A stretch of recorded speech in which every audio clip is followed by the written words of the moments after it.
Assalamualaikum warahmatullahi wabarakatuh. Dalam video kali ini, saya akan menjelaskan singkat mengenai profesi kepustakawanan dan profesionalisme. Sebelum saya mempresentasikan materi hari ini, saya minta maaf jika saat presentasi saya tidak on cam dikarenakan kendala device yang kurang mendukung. Dan sebelum itu, izinkan saya untuk memperkenalkan diri. Nama saya Muhammad Thohir dari kelas C, mata kuliah Filsafat Kepustakawanan dengan dosen pengampu Bapak Muhammad Rosyihan Hendrawan. Baik, langsung saja. Yang pertama, saya akan berbicara tentang profesi. Di luar sana banyak sekali orang yang menganggap bahwa profesi itu dua hal yang sama seperti pekerjaan. Padahal kalau kita tahu profesi dan pekerjaan itu adalah eh, suatu istilah yang berbeda, yang dimana istilah pekerjaan merupakan kegiatan yang menghasilkan imbalan atau tidak menghasilkan imbalan dan juga tidak mewajibkan seseorang memiliki keahliannya serta pendidikan tertentu. Misalnya seperti tukang sapu jalanan yang tidak menuntut pendidikannya tertentu. Sedangkan istilah profesi merupakan pekerjaan yang dilandasi pendidikan keahlian tertentu. Misalnya seperti dokter dapat dikatakan sebagai sebuah profesi karena pekerjaannya mewajibkan keahlian dan pendidikan tertentu. Nah, tetapi yang saya ingin bahas lebih mendalam yaitu tentang profesi. Nah, jadi apa sih itu profesi? Nah, profesi ini adalah suatu jabatan atau pekerjaan yang menuntut keahlian dari para anggotanya. Artinya, tidak bisa dilakukan oleh sembarang orang yang tidak terlatih dan tidak disiapkan secara khusus untuk melakukan pekerjaan itu. Misalnya untuk mengoperasikan seseorang yang mempunyai penyakit kanker. Dibutuhkan seseorang dokter spesialis bedah yang memiliki kemampuan yang diperoleh dari pendidikan khusus untuk itu. Keahlian diperolehnya melalui apa yang disebut profesionalisasi yang dilakukan baik sebelum seorang menjalani profesi itu maupun setelah menjalani suatu profesi. Next. Nah, kemudian di sini ada jenis-jenis profesi dibagi menjadi dua, yaitu yang pertama ada profesi kepanditan, yang kedua ada profesi konsultan.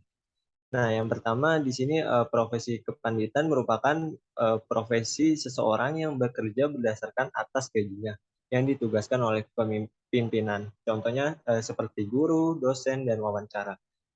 Dan kemudian yang kedua profesi konsultan, di mana seseorang sebagai pemberi konsultasi yang berbasiskan imbalan atas jasa dengan adanya hubungan personal antara klien dengan profesional konsultan. Contohnya seperti dokter dan pengacara. Next slide. Dan yang ketiga yaitu ada ciri-ciri utama dari profesi. Nah, yang pertama itu adanya sebuah asosiasi atau organisasi keahlian. Di tenaga profesional berkumpul dalam sebuah organisasi yang teratur dan benar-benar mewakili kepentingan profesi. Dalam dunia pustakawan ada 3 organisasi. Yang pertama itu ada Library Association, American Library Association, serta Ikatan Pustakawan Indonesia atau yang sering disebut IPI. Jadi nggak setiap organisasi itu selalu berhasil dalam perjuangannya membela profesi yang bersangkutan.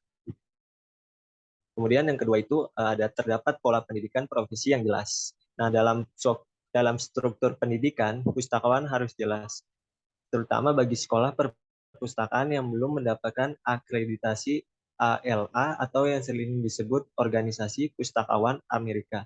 Maka lulusannya akan memperoleh kesulitan bila mencapai pekerjaan, karena persyaratan pekerjaannya biasanya lulusan sekolah perpustakaan yang diakui ALA-nya. Dalam hal ini, organisasi pustakawan Amerika lebih berhasil daripada Inggris ataupun Indonesia, sebab karena berhak menentukan kualifikasi pendidikan formal pustakawannya. Kemudian yang ketiga itu ada memiliki batang tubuh pengetahuan yang sistematik dan teoritis. Nah, di dalam sebuah perpustakaan telah berkembang dan selalu berkembang, yang dimana di dalamnya perkembangannya akan melahirkan cabang dan ranting dari pohon ilmu perpustakaan dan informasi. Cabang dan rantai telah dipelajari di berbagai pelatihan, magang, dan pendidikan formal perpustakaan. Misalnya seperti katalogisasi, klasifikasi, sirkulasi, dan pendidikan. Kemudian yang keempat itu adanya tingkat kemandirian. Nah, sebagai tenaga profesional, maka tenaga profesional harus mandiri. Dalam arti bebas dari campur tangan pihak luar yang sifatnya kemandirian. Pustakawan bersifat ganda. Artinya di satu pihak tidak dapat mandiri, namun di pihak lain ia terkait pada pemerintahan sehingga sering disebut adanya kesetiaan ganda. Next. Nah, setelah kita ngebahas terkait tentang profesi, ya, mulai dari ciri-ciri utama profesi, jenis-jenis profesi, dan apa sih itu profesi. Nah, untuk slide yang selanjutnya ini adalah apa sih itu kepustakawan. Nah, jadi kepustakawan itu sebagai seorang profesional harus memiliki kemampuan untuk memperpadukan aspek keahlian atau kompetensi dalam bidangnya dengan aspek mentalitas etis, dan yang menjadi penilaian orang tentang suatu profesi ialah hasilnya, yaitu tentang mutu jasa atau baik buruknya penanganan fungsinya. Dalam situasi dan tantangan yang penuh kompetitif, kunci keberhasilan profesi seorang pustakawan terletak pada derajat keahliannya dalam menjalankan tugas dan fungsinya yang didapatkan melalui proses pembelajaran dan pelatihannya sampai tingkat kesempurnaannya yang dipersyaratkan, dan jelas kompetensi tersebut tidak bisa didapatkan melalui jalur pintas begitu saja. Next.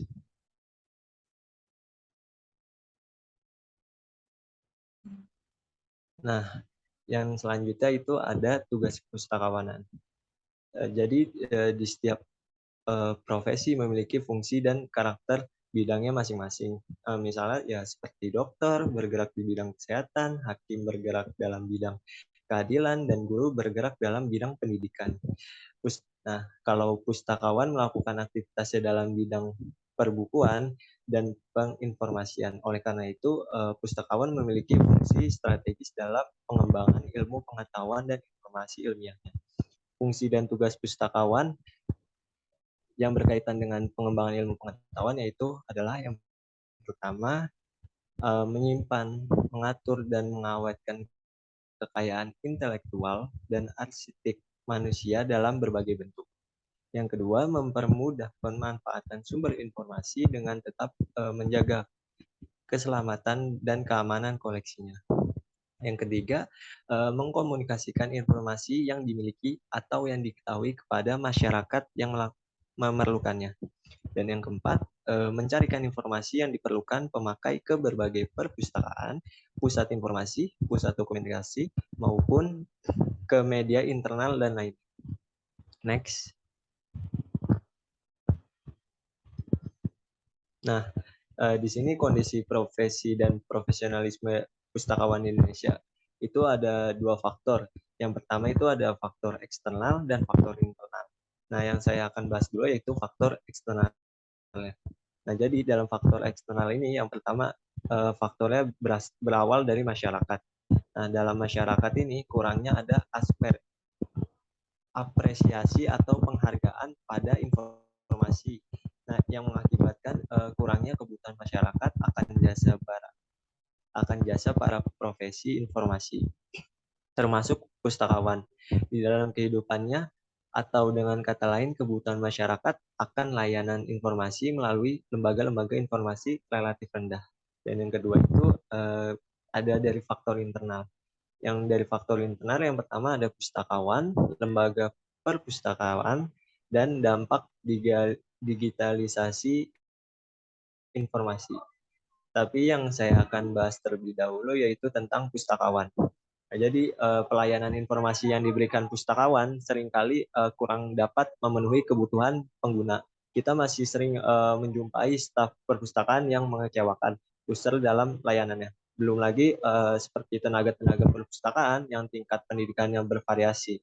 Tingkat pendidikan ini akan mempengaruhi tingkat kemampuan dan wawasannya tentang perpustakaan yang mereka miliki. Maaf. Beragamnya tingkat pendidikan pun akan membentuk pribadi-pribadi yang berbeda dalam rangka uh, performasi mereka di perpustakaan. Kemudian yang kedua yaitu dari lembaga dan atau perpustakaan. Nah, dalam prinsip right man of the right place belum diterapkan di perpustakaan. Banyak pustakawan yang berpendidikan tinggi lebih suka duduk di belakang meja dan membiarkan tenaga-tenaga kurang ahli melayani pengguna perpustakaan. Misalnya ya seperti kegiatan penelusuran literatur yang membutuhkan kemampuan khusus serta wawasan yang luas mengenai kepustakawanan. Dan yang ketiga yaitu dampak digitalisasi informasi. Nah, di digitalisasi informasi oleh perpustakaan dan pusat informasi di Indonesia dapat mengurangi peran pustakawan yang secara tradisional menjadi mediator antara pencari informasi dan informasi di dalam perpustakaan akan semakin kurang penting seiring bertambahnya pusat informasi online dan meningkatnya kemampuan masyarakat dalam menggunakan teknologi informasi. Next, yang selanjutnya.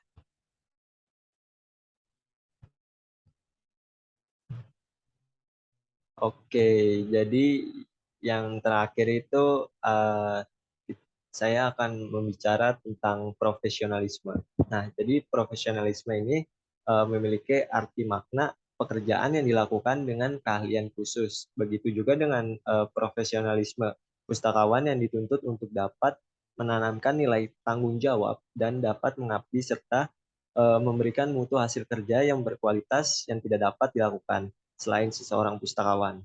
Nah, dalam hal ini dapat dilakukan dengan terus melakukan pengembangan diri untuk meningkatkan kemampuan dan juga keahlian supaya masyarakat merasakan kontribusi besar dari pustakawan dalam melayani pengguna perpustakaannya. Menurut Puryono, memberikan penjelasan tentang pustakawan yang profesional di mana dapat dinilai daripada pengetahuan, pengalaman, keterampilan, dan kemampuan dirinya untuk dapat melakukan pengelolaan dan pengembangan aktivitas yang ada di perpustakaan supaya tujuan daripada penggunanya dapat terpenuhi dengan baik. Dengan memahami peranan dari perpustakaan dapat meningkatkan rasa cinta dan juga meningkatkan keprofesionalan dirinya menjadi pustakawan. Next. Nah, di sini ada 4 pendekatan profesionalisme. Nah, yang pertama itu ada pendekatan taksonomis dari Flexner tahun 1915.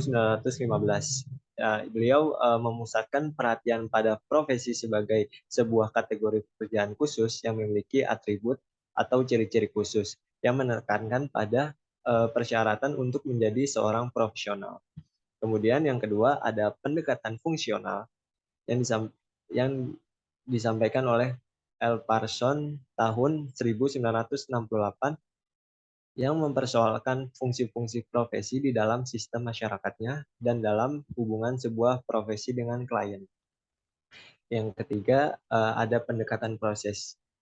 Menurut Wilensky tahun 1964, ia menekankan pada pentingnya proses profesionalisasi daripada institusi profesi itu sendiri, bertujuan mengulas sejarah hidup sebuah pekerjaan profesional. Dan yang keempat itu ada pendekatan kritis yang disampaikan oleh Fredison tahun 1992, berkonsentrasi pada bagaimana sebuah pekerjaan dapat dinyatakan sebagai profesi, menggarisbawahi karakternya politik dan hubungan kekuasaan antara profesi dan institusi lainnya. Next.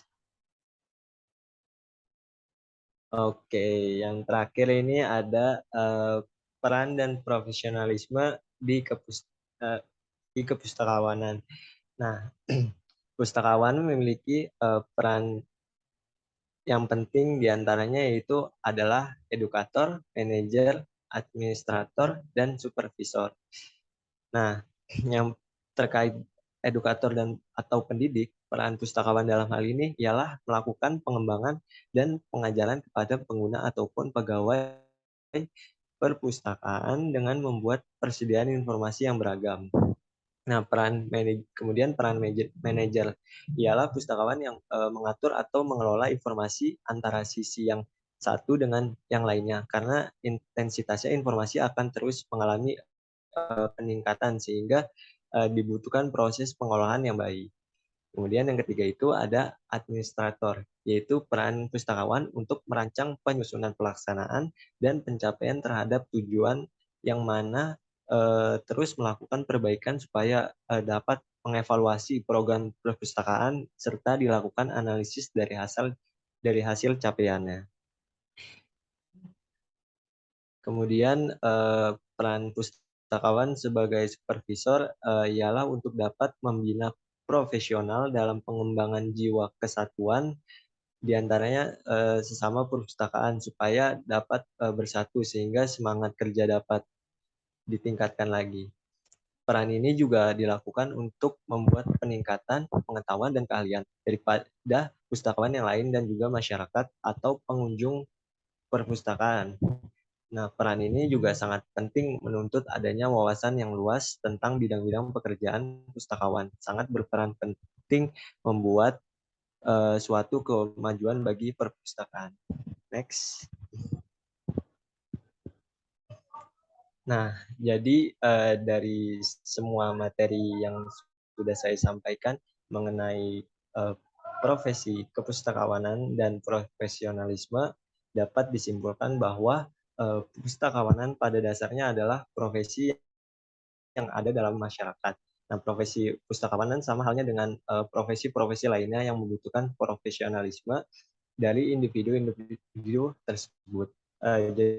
Jadi nggak perlu berkecil hati karena ya walaupun bagaimanapun juga profesi ini berhak berkembang seperti hanya profesi lainnya yang dianggap lebih bonafit. Semua hal yang berkaitan dengan syarat profesi telah dipenuhi oleh profesi pustakawanan. Nah, dan bagaimanapun juga hebatnya suatu jabatan juga dan profesi sebenarnya nggak banyak ditentukan oleh kinerjanya.